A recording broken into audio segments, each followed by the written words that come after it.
margarita. You're terrible. You said you were in Chicago. Ping. That single, sharp notification sound shattered 12 years of perfect marriage. Anders supposedly sat in a stuffy Chicago boardroom, yet the video on my screen showed him somewhere entirely different. What started as a confusing 10-second clip unraveled a web of deceit so deep it almost destroyed me. Tuesday evening felt exactly like every other Tuesday evening we had shared over the last decade. The Seattle rain was lightly drumming against the large bay windows of our living room, creating a cozy, insulated world that I mistakenly believed was entirely secure. Anders had spent the better part of an hour meticulously packing his slate gray Toomey carry-on suitcase. He was a man of routine, a senior director of sales for a mid-sized tech firm, and his business trips were as predictable as the changing seasons. He had stood in our walk-in closet, debating between two nearly identical navy suits.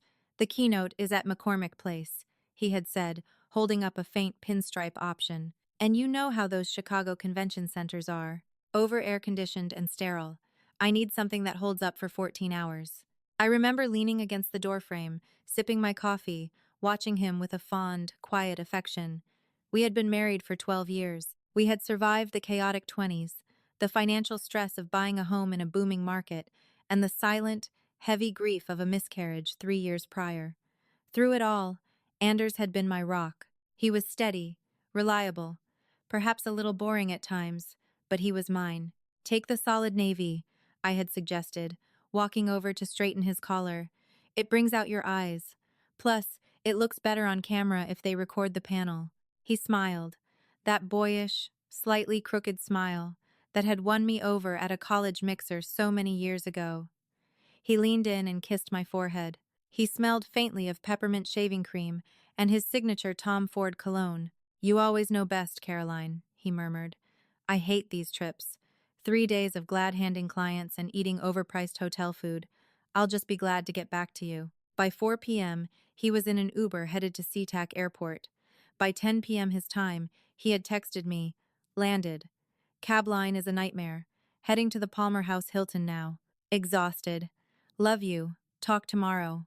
I had replied with a simple heart emoji, turned off the kitchen lights, and poured myself a generous glass of Cabernet Sauvignon. The house was quiet, save for the rhythmic breathing of Barnaby, our aging golden retriever, who was curled up on the rug. I settled onto the plush living room sofa, pulling a woven throw blanket over my legs, ready to catch up on a reality television show Anders absolutely loathed. It was exactly 8:43 p.m. when my phone vibrated on the glass coffee table. I glanced at the illuminated screen. It was an incoming text from a number I didn't recognize, a 310 area code. Los Angeles. I didn't know anyone in Los Angeles. Assuming it was a spam message or an automated delivery update, I almost ignored it. But my thumb, driven by some subconscious instinct, tapped the notification. There was no text, no greeting. Just a video file, accompanied by a small thumbnail that looked like a bright, sun-drenched beach. Frowning, I hit play. The video lasted exactly 12 seconds, but in those 12 seconds, the entire foundation of my reality collapsed. The camera was held by someone walking toward a luxurious, private poolside cabana. The ambient sound was a mixture of crashing ocean waves, the faint strumming of a Spanish guitar, and the distinct, unmistakable sound of my husband laughing. It was a deep, uninhibited belly laugh, a laugh I hadn't heard from him in years, not since we were young and unburdened. The lens panned slightly, and there was Anders. He was not in Chicago. He was not wearing a navy suit. He was lounging on a pristine white sunbed, wearing a linen button-down shirt unbuttoned halfway down his chest, his skin already taking on a pinkish hue from the sun. The backdrop was a brilliant, unmistakable turquoise ocean. But it wasn't just the location that made the breath catch painfully in my throat. It was what happened in the final 3 seconds of the clip. A woman's hand, slender, deeply tanned, with a distinctive, custom-designed emerald ring on the middle finger, reached into the frame, handing Anders a frosted margarita glass. Anders took the glass, his eyes locking onto the person holding the camera. His expression softened into a look of such profound, intimate adoration that it felt like a physical blow to my chest. "You're terrible," he said to the camera, his voice dripping with affection. The video abruptly ended, freezing on his smiling face. I sat there in the dim light of my living room, the ambient noise of the television fading into a dull, meaningless hum. My heart was pounding so hard against my ribs that it actually hurt. The air in the room suddenly felt too thin to breathe. I stared at the frozen image on my phone, my brain violently rejecting what my eyes were seeing. It's an old video, my mind desperately reasoned. It's from a trip years ago. Someone is playing a sick prank. But as I zoomed in on the frozen frame, my desperate rationalization was utterly destroyed. Wrapped around Anders's left wrist was the limited edition Omega Seamaster watch.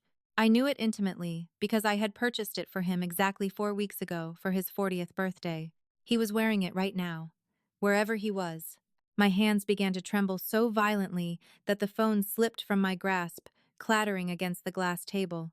I clamped a hand over my mouth to stifle a sudden, involuntary sob that tore from my throat. Barnaby lifted his head, whining softly at my sudden distress, but I couldn't comfort him.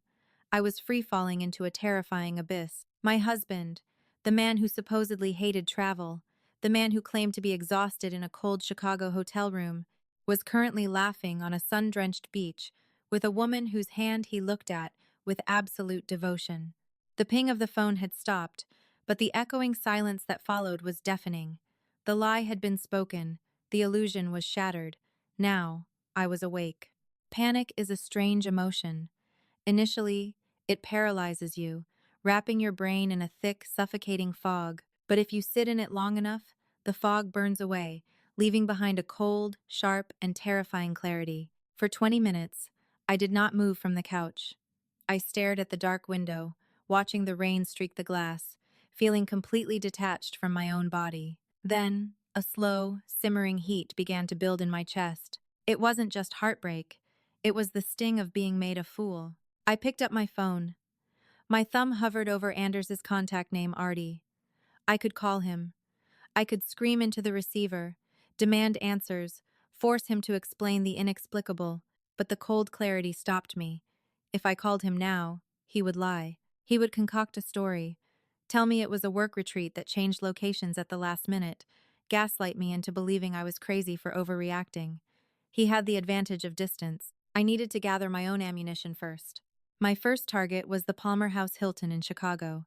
I Googled the front desk number and dialed, my hands still shaking slightly, though my voice, when a woman answered, was surprisingly steady. Palmer House Hilton, this is Maria. How may I assist you? Hi, Maria, I said, forcing a polite conversational tone. My husband just checked in a little while ago, but he forgot to leave me his room number. I need to arrange a surprise delivery for his birthday tomorrow. Could you look up his room? The name is Anders Garcia. I heard the rapid clacking of a keyboard. Garcia. Anders. Let me check the current registry, ma'am. One moment. The silence stretched for 30 seconds. Every second felt like a physical weight pressing down on me. I'm sorry, ma'am. Maria's polite voice returned. I don't show an Anders Garcia currently checked in, nor do I see a reservation under that name for this week. Are you sure? I pressed, my knuckles turning white as I gripped the phone. He's there with a large group. The TechCorp Cybersecurity Summit? More keyboard clicking. Ma'am, we don't have a TechCorp Summit in our event logs for this month. The only large conference we are hosting this week is a medical supply convention. I see, I whispered. Thank you, Maria. I must have mixed up his itinerary. I ended the call and tossed the phone beside me. The lie was confirmed. It was premeditated, elaborate, and flawless. He had packed cold weather clothes. He had complained about the keynote. He had actively, intentionally built a false reality for me to live in while he jetted off to a tropical paradise. But Anders couldn't have pulled this off alone. He had to be missing from work. Someone at his office had to know. I looked at the clock. It was pushing 9:30 p.m. Too late to call a colleague casually, but I was far past the bounds of social etiquette. I scrolled through my contacts and found the number for Greg Patterson, Anders's immediate supervisor, and a man who had sat at my dining room table eating my homemade lasagna just 3 weeks prior. I hit dial. It rang 4 times before Greg answered, his voice thick with sleep and confusion. Hello? Caroline? Is everything okay? Hi, Greg. I am so sorry to call this late, I said, infusing my voice with a layer of frantic, wifely concern. I'm worried. I haven't been able to reach Anders since he landed in Chicago, and the hotel says he isn't checked in. I'm starting to panic. Did he make it to the conference center? There was a deafening, loaded silence on the other end of the line. The kind of silence that happens when a person's brain is frantically short-circuiting as they try to remember which lie they are supposed to tell. Oh, Caroline? Greg stammered, his smooth corporate voice instantly dissolving into nervous gravel. Anders? Chicago? Greg, I said, my voice dropping an octave, losing all the fake panic and replacing it with pure, terrifying ice. Where is my husband? Greg audibly swallowed.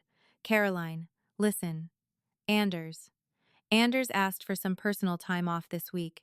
He put in the PTO request over a month ago. He told me he was taking you on a surprise anniversary trip. I assumed you were with him. A surprise anniversary trip. The sheer audacity of it made me want to laugh hysterically, but my throat was entirely closed off. Greg, a man I had welcomed into my home, had been fed a lie just as cleanly as I had. Or he was covering for him, playing the fool to protect his star salesman. I see, I managed to say. Thank you, Greg. Sorry to wake you. I hung up before he could ask any more questions. The pieces were falling together, creating a horrifying mosaic. Anders had planned this for over a month. A week off work, entirely unaccounted for. But tropical vacations with luxury private cabanas are not cheap, and Anders and I shared all our finances. I managed the household budget. I knew exactly what came into our joint accounts and what went out. I checked the balances weekly. There was no missing money, unless I didn't know about all the money. I practically ran up the stairs to Anders's home office. It was a pristine, meticulously organized room. I booted up his desktop iMac. It was password protected, but Anders was predictable. He used the same password for almost everything, a combination of our wedding year and his mother's maiden name. I typed it in, and the screen unlocked. For the next 2 hours, I became a digital ghost, hunting through my own life. I opened his web browser, going straight to the history. It was wiped clean. He was careful, but he wasn't careful enough. I opened his email client. Nothing suspicious in the inbox. I went to the deleted folder. Empty. Then I remembered the tax documents. Anders kept a secure folder on a partitioned hard drive for our yearly accountant meetings. I clicked into it. Nestled among the mundane PDFs of W-2s and mortgage interest statements was a subfolder simply titled Consulting, LLC. I double-clicked it. Inside were PDF bank statements from a regional bank I had never heard of, Crestview Financial. I opened the most recent statement, dated just 3 days ago. The account was under Anders's name, tied to a P.O. box in downtown Seattle. I scrolled down to the balance, and my breath physically left my body. There was a balance of $142,000. My husband had a secret bank account with over $100,000 in it, but it wasn't the balance that made me sick to my stomach. It was the transaction history. Page after page of charges. La Perla Lingerie, $850. Tiffany & Co., $3,200.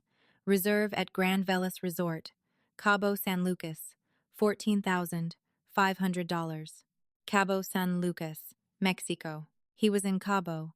He was spending tens of thousands of dollars on luxury resorts and jewelry, money that he had actively hidden from me while we debated whether we could afford to remodel our aging kitchen. While I clipped digital coupons and drove a 7-year-old Honda, my phone vibrated on the desk next to the keyboard. I jumped, staring at the glowing screen. It was the same unknown 310 number. This time, it wasn't a video. It was an audio file, followed immediately by a short text message. The text read, "You should know who you're married to. Listen to it." My finger hovered over the audio file icon. I was physically trembling, a cold sweat breaking out across my forehead. The first video had shattered my marriage. I had no idea what this audio clip would do. But the brutal truth is a drug, and once you take the first hit, you cannot stop until you see the bottom of the abyss. I tapped play. The audio was slightly muffled at first, as if the phone recording it was hidden in a pocket or a purse. There was the faint sound of clinking silverware and ambient restaurant chatter. Then, Anders's voice came through, clear and unmistakable. "I can't keep doing this," Anders was saying, his tone hushed but intensely frustrated. Every time I go home, it gets harder. She wants to try for another baby, for God's sake. Do you know what kind of torture that is? Pretending to be excited about a future I am actively trying to dismantle? My hand flew to my mouth. I bit down on my knuckles so hard I tasted copper, trying for a baby. We had discussed it just last week. He had held my hand, looked deeply into my eyes, and said he was finally ready to try again after our loss. It was a performance, a grotesque, cruel performance. Then a woman's voice responded. "You promised me, Artie," the voice said. It was smooth, honeyed, with a distinct, slightly raspy cadence. "You said you'd have the papers filed by the end of the quarter. I am tired of sneaking around. I am tired of hiding in hotels while she gets to play the dutiful wife in the house I helped pick out." The blood in my veins turned to ice. The house I helped pick out, the raspy cadence, the way she said Artie, leaning heavily on the R, the custom emerald ring in the video. It wasn't a stranger. It wasn't a random woman he met at a bar. It was Charmaine. Charmaine Adams, my closest friend, my confidant, the high-end real estate broker who had spent 4 months with us finding our dream home in Seattle, the woman who had sat on my bed holding me while I sobbed through the darkest days of my miscarriage, the woman who I had just had lunch with 5 days ago, where she complained about the miserable dating scene in the city and how jealous she was of my perfect, stable marriage. Charmaine. I paused the recording. The silence in the office was deafening, save for the frantic, erratic thumping of my own heartbeat. I felt dizzy, a sudden, violent wave of nausea washing over me. I pushed my chair back, sprinted to the adjoining bathroom, and emptied my stomach into the toilet. I slumped against the cold tile floor, gasping for air. The betrayal was so vast, so multifaceted, that my brain simply could not process the dimensions of it. It wasn't just my husband who was lying to me. It was the woman I considered my sister. They had been carrying on an affair right under my nose, funding it with a secret fortune, laughing at me behind my back while I played the oblivious, loving wife. I dragged myself back to the office chair. I wiped my mouth with the back of my hand. The tears, which had been threatening to fall for the last 2 hours, completely evaporated. In their place, a dark, terrifying, and profoundly cold rage began to take root in my chest. I hit play on the audio file again, forcing myself to listen to the rest. "I know, Charmaine. I know," Anders sighed. "Just give me a little more time to move the rest of the equity from the shared portfolio into the Crestview account. If I divorce her now, she's entitled to half the liquid cash. If I can quietly transfer the last $200,000 over the next 2 months, I can declare the primary accounts near empty due to bad investments. She doesn't understand the market. She'll believe whatever I show her. Then, I file. I promise." "Cabo is beautiful," Charmaine murmured, her tone softening.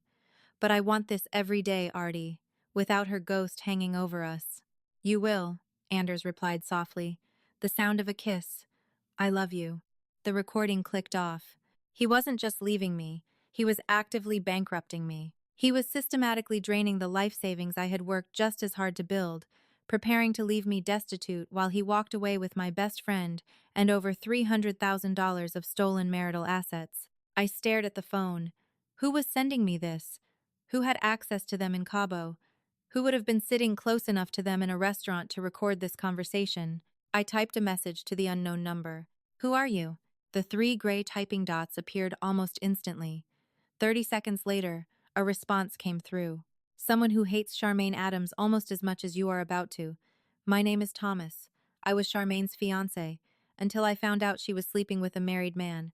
I tracked her to Cabo. I thought you deserved to know who you're sleeping next to. Thomas." Charmaine had mentioned a Thomas briefly months ago, dismissing him as a clingy ex she had broken things off with because he was too controlling. The lies were a labyrinth, and Thomas and I were the only 2 people trapped in the center of it. "What do you want?" I texted back. "I want to watch them burn," Thomas replied. "I have the exact itinerary. They fly back to Seattle on Friday at 4 p.m. I have all the photos, the hotel receipts, everything. I'll send you the entire file. Do what you want with it." A massive zip file arrived a moment later. I downloaded it to Anders's computer. There were dozens of photos. Anders and Charmaine on a yacht. Anders and Charmaine at dinner. Receipts for expensive champagne.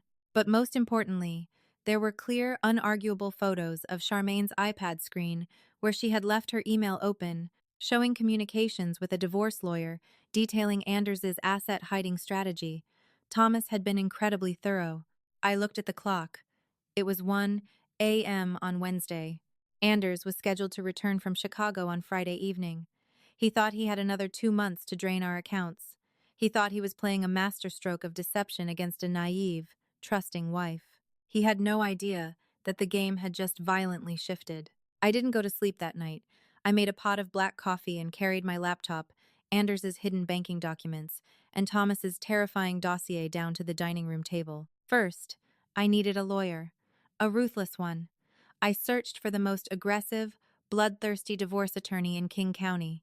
I found a woman named Evelyn Vance. No, let's call her Evelyn Croft, whose online reviews described her as a financial predator in the courtroom. I composed an email, attaching 3 key documents proving the hidden Crestview account and the intent to commit marital fraud, scheduling an emergency consultation for 8 a.m.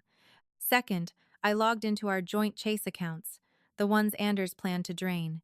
He hadn't changed the passwords yet, believing I was blissfully ignorant. I opened a new, individual account at a completely different bank online. Over the next hour, I systematically transferred every single dollar of our $85,000 liquid savings, our emergency fund, and the entire balance of our shared checking account into my new, sole proprietor account. I left exactly $1.50 in the joint checking.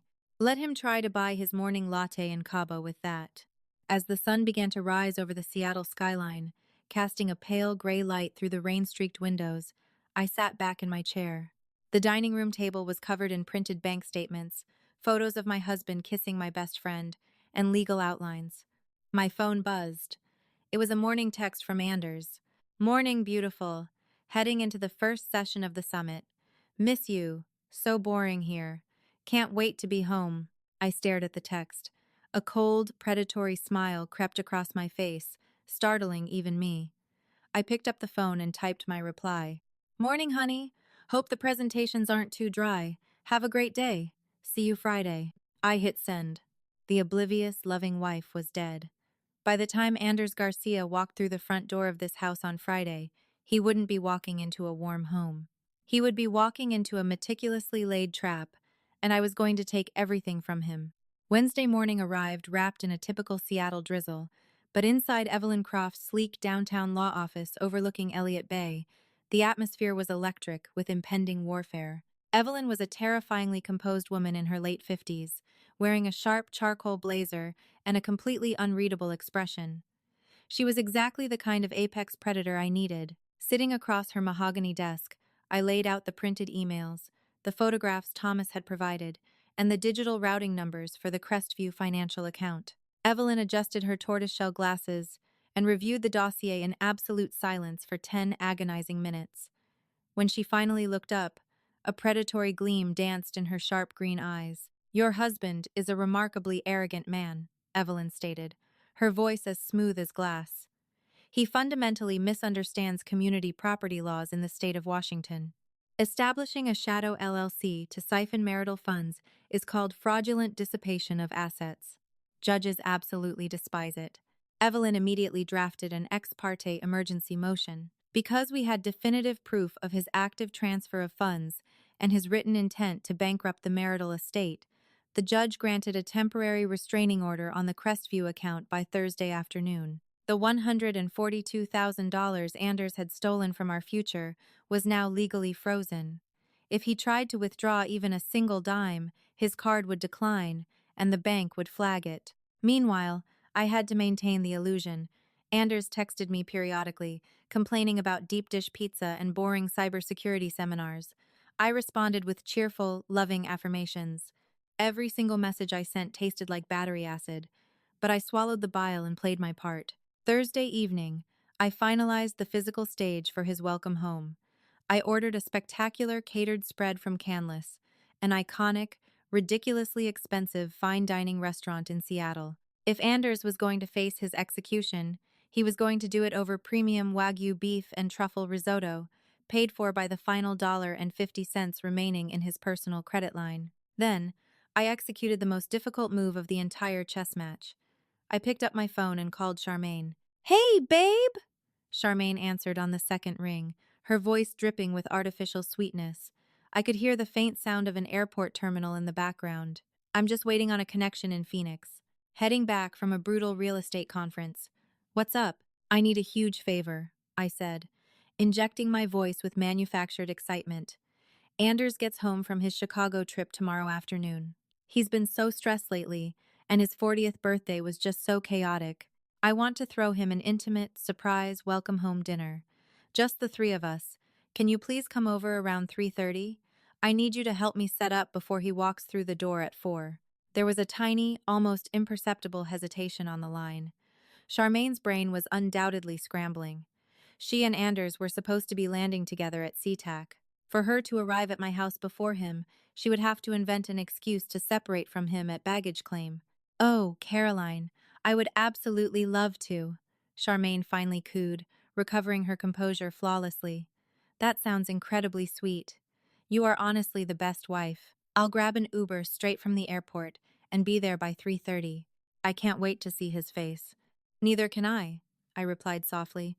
Friday afternoon cast a long gray shadow over the living room. I wore a stunning, emerald green silk dress, a subconscious nod to Charmaine's custom ring, and poured myself a glass of crisp Chardonnay. Barnaby, sensing the strange electric tension in the house, paced nervously by the fireplace. At exactly 3:35 p.m., the doorbell rang.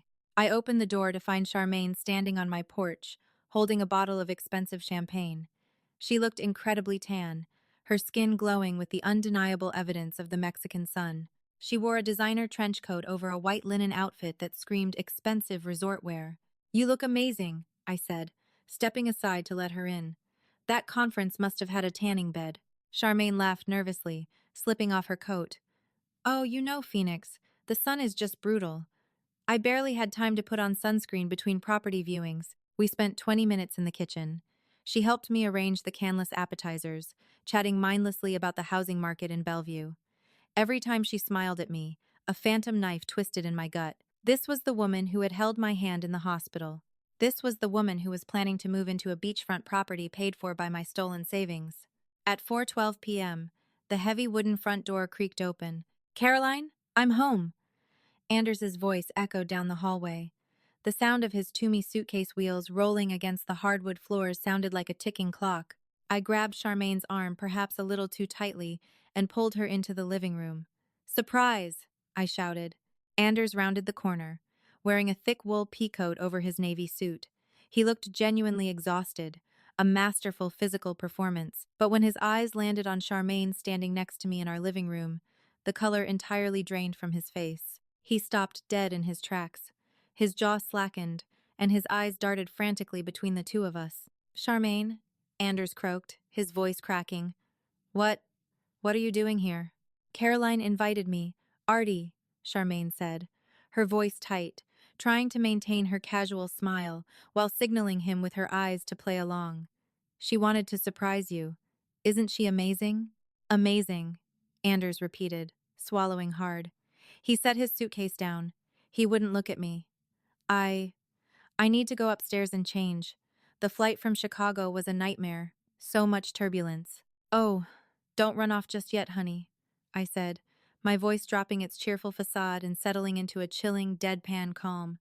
We haven't even given you your real present. I walked over to the glass coffee table and picked up the remote control for our 75-inch smart television. Anders watched me, his brow furrowing in confusion. The nervous sweat was already beginning to bead on his forehead. Charmaine stood perfectly still, her hands clasped tightly in front of her. I pressed the power button. The screen illuminated the dim room. I pressed play. The high-definition speakers blasted the ambient sound of crashing ocean waves and a Spanish guitar. The massive screen filled with the brilliant turquoise waters of Cabo San Lucas. And there, larger than life, was Anders, lounging in his private cabana, laughing as Charmaine's tanned hand, adorned with that unmistakable emerald ring, handed him a margarita. You're terrible, Anders's voice echoed through our living room. The silence that followed was absolute. The air in the room became incredibly heavy, sucking the oxygen straight from my lungs. I turned to look at my husband and my best friend. Anders looked as though he had been physically shot. He stumbled backward, his knees hitting the edge of the sofa, and collapsed onto the cushions. His mouth opened and closed, but no sound came out. Charmaine let out a sharp, pathetic gasp, dropping her designer purse onto the floor. Her hands flew to her face, her meticulously applied makeup instantly failing to hide her terror. Chicago looks exceptionally sunny this time of year, I noted, taking a slow sip of my wine.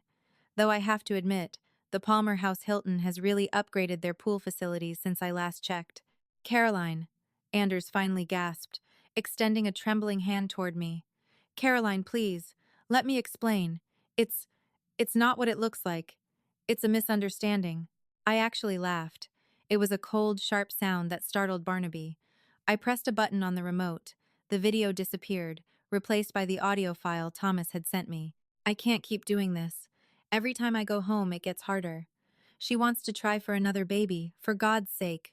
Do you know what kind of torture that is? Anders squeezed his eyes shut, a tear finally leaking out and rolling down his pale cheek.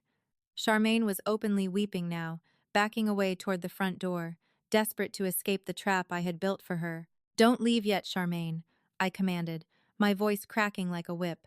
She froze, terrified by the absolute authority in my tone. We haven't discussed the financial presentation. I reached into the drawer of the console table and pulled out a thick manila folder. I tossed it onto the glass coffee table in front of Anders. It landed with a heavy, satisfying thud.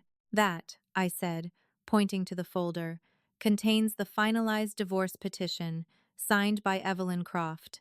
It also contains the temporary restraining order, signed by a King County judge yesterday afternoon. Crestview Financial is fully aware of your fraudulent dissipation of assets.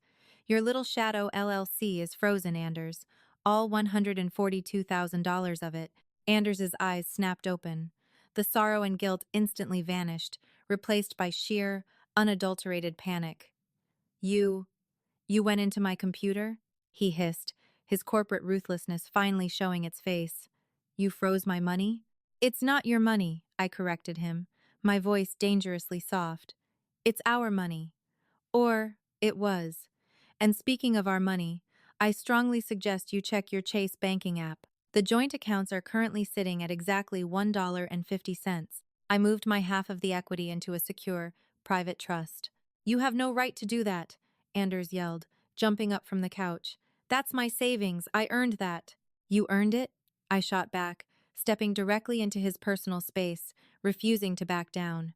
While I managed the house, sacrificed my own career to support your promotions, and grieved the child we lost, you earned the right to siphon our life away to fund a beachfront fantasy with my best friend? I turned my terrifying gaze onto Charmaine, who was now trembling so hard her teeth were chattering. And you, I sneered, looking her up and down with absolute disgust. You wanted a life without my ghost hanging over you? Congratulations, Charmaine. You can have him, but you're not getting the payout you thought you were. Thomas sends his absolute warmest regards, by the way. Charmaine choked on a sob at the mention of her ex-fiancé's name. The final puzzle piece clicked into place for both of them. They realized, simultaneously, the sheer scope of the surveillance and ruin that had been orchestrated against them. Get out, I whispered, the rage finally burning out, leaving behind nothing but a cold, hard exhaustion. Both of you, leave the keys on the table. Evelyn will contact your attorney on Monday.